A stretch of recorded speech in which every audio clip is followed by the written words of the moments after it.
je suis choisie, l'amour m'aime, l'amour du Père circule aux confins de la terre et dans les cœurs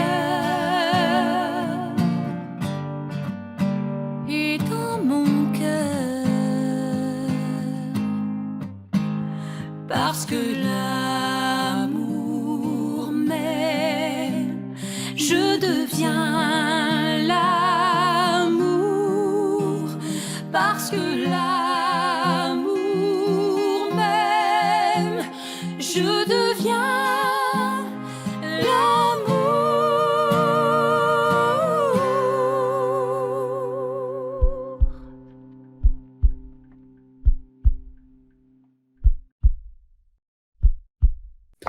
Alors bonjour, chers choisis de Jésus. Nous voilà arrivés au moment du commentaire d'un message. Je vais commenter aujourd'hui le message 172 du premier volume, le message dont est issue la pensée de ce jour. La pensée de ce jour nous dit ceci: Mon enfant, comme le soleil et la pluie font croître la fleur, le feu et la pluie de mon amour dilatent ton cœur pour le rendre éblouissant de mon amour, tendrement je t'aime. J'ai intitulé cet enseignement « Le soleil et la pluie ». Plutôt que de me concentrer exclusivement sur cette pensée du jour, je me propose de parcourir avec vous le message 172 du premier volume en entier, pour bien pénétrer ce que signifie le soleil et la pluie à l'école de l'amour de Jésus. Le message commence comme ceci: Mon tout petit, j'aime te voir te placer sous ma pluie de grâce et d'amour, qui tombe continuellement sur l'ensemble de mes enfants de la terre. Je trouve rassurant, plein d'espérance, le fait que Jésus puisse nous dire que continuellement, en ce moment même, où je parle et où vous m'écoutez, continuellement, des pluies de grâce et d'amour sont en train de tomber du ciel sur nous. La question que je me pose alors, c'est: est-ce que j'accueille cette pluie de grâce et d'amour? Est-ce que je me rends disponible à cette pluie de grâce et d'amour? C'est assez extraordinaire, la manière dont Dieu se comporte avec nous. Il le fait comme avec la nature. La nature reçoit du soleil, reçoit de la pluie, les plantes grandissent, les animaux sur terre ou au ciel ont de quoi manger, de quoi, j'ai envie de dire, se reposer. Et nous, c'est pareil. Il est en train de nous bombarder, si je puis dire, de grâce et d'amour tout au long de la journée.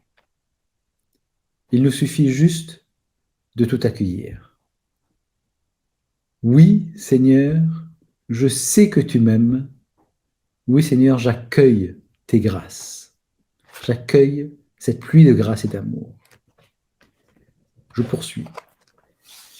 Ma grande souffrance est de constater que très peu acceptent de l'accueillir.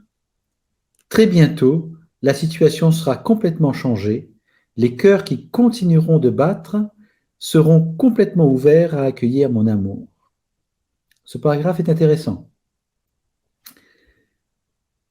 Déjà, Jésus nous révèle la situation de ce monde. Très peu acceptent d'accueillir cette pluie de grâce et d'amour. Nous avons donc une responsabilité, puisque nous accueillons ces grâces et son amour.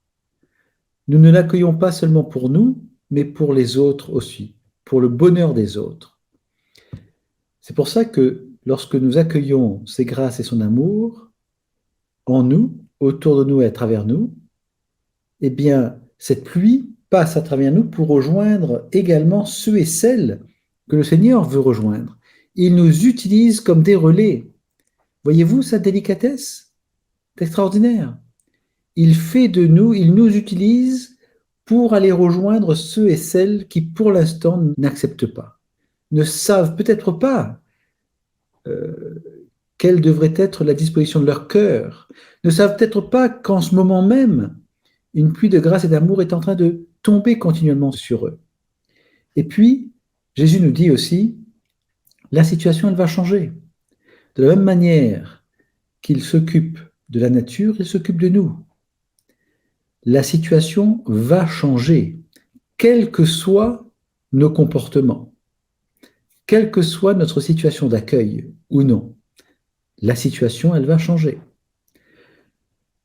Les cœurs qui continueront de battre lorsque la situation sera changée, eh bien, seront ouverts à accueillir sa grâce et son amour. Peut-être serions-nous intéressés de participer, de contribuer, de concourir à ce que cette situation change. Je préférerais, pour ma part, me dire, tiens, la situation va changer, le Seigneur s'en occupe, eh bien, je suis avec lui, j'ai envie d'être dans cet élan, dans ce mouvement, dans cette dynamique, pour participer à ça, pour le laisser m'utiliser, de façon à ce que son plan d'amour puisse se réaliser.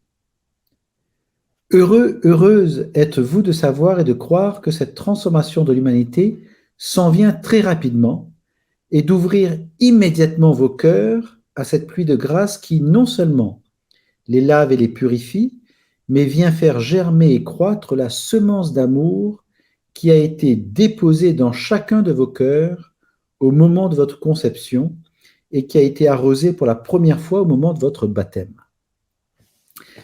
Donc, le fait de savoir et de croire que ces changements, que l'humanité va être transformée rapidement, que la situation donc va changer, eh bien, crée les conditions, si j'y crois, crée les conditions pour que je puisse laisser l'amour de Dieu me pénétrer avec ses grâces.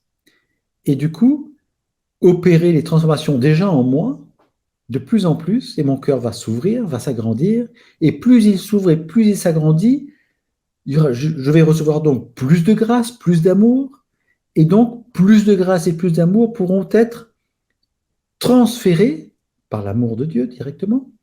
L'amour se charge de rejoindre une multitude de cœurs parce qu'il aura pénétré en moi ou en toi qui m'écoute.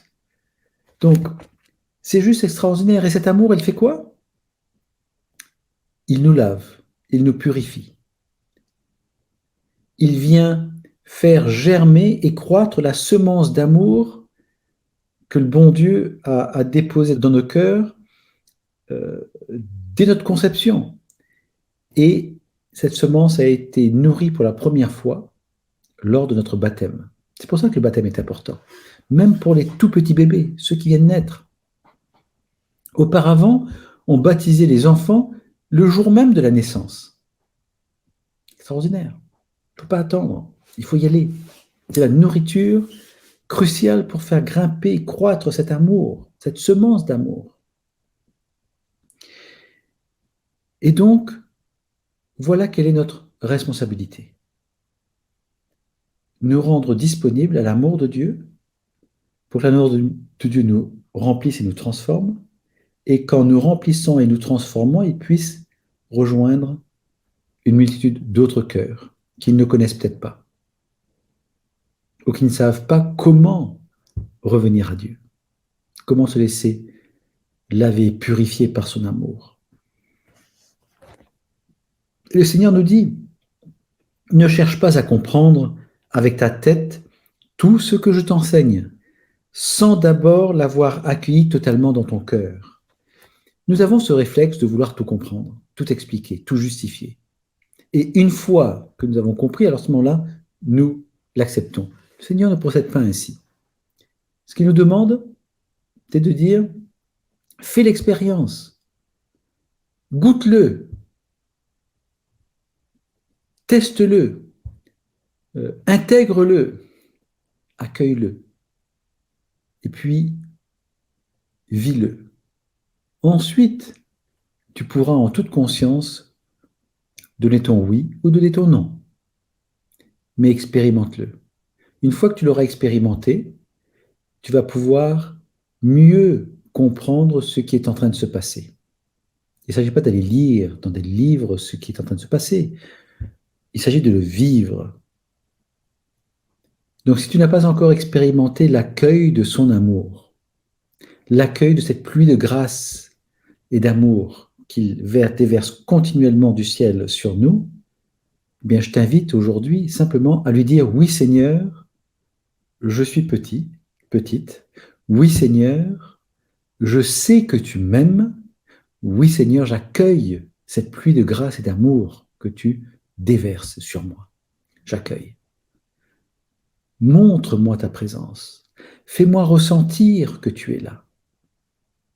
Et croyez-moi, il va vous rendre témoin de son action en vous, autour de vous et à travers vous. Il le fait.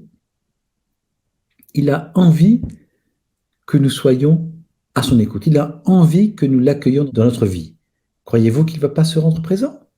Croyez-vous qu'il ne va pas vous rendre témoin de son action? Car le temps presse. Il a besoin de nous. Il nous le dit dans différents autres messages. J'ai besoin de toi. Je me mets à genoux devant toi pour te supplier d'accueillir mon amour pour toi, nous dit-il. Accueillons-le. Cessons de réfléchir, de discuter, de justifier. Accueillons-le comme un enfant. Après avoir vécu, bien, je pourrai tester. Pour entrer rapidement dans le grand passage dont je t'ai parlé, il devient nécessaire d'accueillir au niveau de ton cœur cet amour. L'autre étape se fera alors au niveau de ta tête, contrairement à votre habitude de vouloir tout comprendre au niveau de votre tête pour ensuite le laisser passer dans votre cœur. C'est pourquoi il y a blocage. Donc le Seigneur insiste encore. Accueille-le d'abord dans ta vie, par ton cœur. La deuxième étape, tu pourras faire appel à tes facultés et à ton intellect. Et tu comprendras alors. Le blocage se situe quand je n'accueille pas l'amour de Dieu en moi d'abord, mais que je préfère le faire passer au filtre de mes facultés et de mon intellect. Là, il y a blocage d'amour. C'est comme dans notre vie, quand on rencontre l'amour de notre vie, quand on a nos enfants, quand nos enfants naissent, il y a de l'amour, il n'y a pas de faculté ou d'intellect qui rentre en jeu. On accueille cet amour, cet être nouveau qui rentre dans notre vie. On l'accueille. Sans faire des grands discours ou autres, on l'accueille. Il faut l'expérimenter. Une fois qu'on l'a expérimenté, on comprend cela. Tu as dit oui à l'amour, tu veux devenir l'amour, accueille donc cette pluie de grâce et d'amour au niveau de ton cœur. Il est là le chemin de l'amour que le Père a choisi, pas autrement. Tu as dit oui à l'amour. J'espère que tu as dit oui à l'amour. J'espère que tu as dit oui à Jésus pour qu'il te fasse devenir l'amour. Parce que Dieu est amour. Nous avons pour vocation de vivre en Dieu, de vivre dans le cœur du Père, de devenir amour comme Dieu est amour, comme le dit très bien saint Paul, ce n'est plus moi qui vis, c'est le Christ qui vit en moi. Ce n'est plus moi qui vis, c'est Dieu amour qui vit en moi. Ce n'est donc plus moi qui vis, c'est l'amour qui vit en moi. Donc je suis devenu l'amour. L'amour inspire mes pensées, mes paroles, mes actes. Je deviens le véhicule de l'amour, en toute conscience, avec la volonté de laisser l'amour me faire vivre. Parce que dès l'instant qu'on accueille l'amour, on devient justement, on expérimente quelque chose de tellement grand, une nouvelle paix, un nouveau bonheur, une nouvelle joie, qu'on n'a pas envie de vivre autre chose, tout simplement. Plus tu passes du temps au niveau de ton cœur à accueillir cette pluie d'amour, plus rapidement tu deviens l'amour et plus rapidement tu peux transmettre l'amour. Vous voyez, c'est simple. Plus je consacre du temps avec l'amour,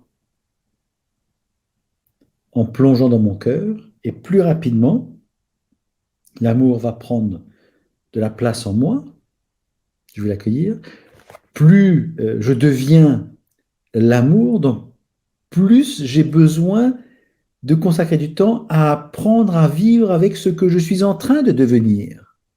Je suis en train de devenir un être nouveau. L'homme ancien, je suis en train de le quitter. Je suis dans un grand passage. Je suis en train de devenir l'amour. Je dois donc apprendre à vivre avec cet être nouveau que je suis en train de devenir. Il me faut donc consacrer du temps à cet être nouveau. Est-ce que je le décide? Est-ce que j'en ai envie? Si j'en ai envie, eh bien, il n'y a rien qui puisse prendre la première place par rapport à ça. Ça doit être finalement ma priorité, la priorité de ma vie. En devenant amour, en y consacrant le temps nécessaire à devenir l'amour, eh bien, le Seigneur va passer à travers moi pour aller rejoindre d'autres personnes aussi qui vont à leur tour le devenir. Vous comprenez? De la même façon qu'il faut 9 mois pour qu'un bébé naisse, 6 ans ou 7 ans pour que l'âge de raison l'habite, encore 11 ans pour qu'il puisse prendre en main sa propre vie, etc. On voit bien que le temps est long. Eh bien, il est nécessaire, nous aussi, de prendre du temps pour devenir cet être nouveau, devenir cet amour. Plus tu passes du temps au niveau de ton cœur à accueillir cette pluie d'amour, plus rapidement tu deviens l'amour et plus rapidement tu peux transmettre l'amour. L'amour se transmet quand on l'est devenu amour, pas dans l'action. L'amour se transmet parce que je suis devenu l'amour. L'amour n'est pas de l'action. L'amour humain, aujourd'hui, on a fait de l'amour humain de l'action. Mais l'amour divin, ce n'est pas de l'action, c'est l'être. Une fois qu'on est devenu amour, naturellement, l'amour transpire, respire, je dirais, se propage, se diffuse, se déploie. Et naturellement, va se déployer à travers des œuvres, des actions, mais une fois qu'on l'est devenu. Comme le soleil et la pluie font croître la fleur, le feu et la pluie de mon amour dilatent ton cœur pour le rendre éblouissant de mon amour. Le soleil et la pluie font croître la fleur. Le feu et la pluie de mon amour dilatent ton cœur pour le rendre éblouissant. J'aime bien cette phrase de conclusion. J'aime bien dire que le soleil, c'est la volonté du Père, c'est la divine volonté. J'aime bien aussi dire que la pluie, c'est l'amour de Dieu. Le soleil envoie des rayons. Les rayons, si le soleil c'est la divine volonté, les rayons sont l'amour. Donc, c'est comme une pluie d'amour qui tombe sur nous. Donc, ce soleil, c'est un peu ce feu. J'aimerais presque l'associer presque au feu de l'amour. C'est la volonté du Père qui utilise son amour pour brûler tout ce qui n'est pas Dieu en nous, autour de nous et à travers nous.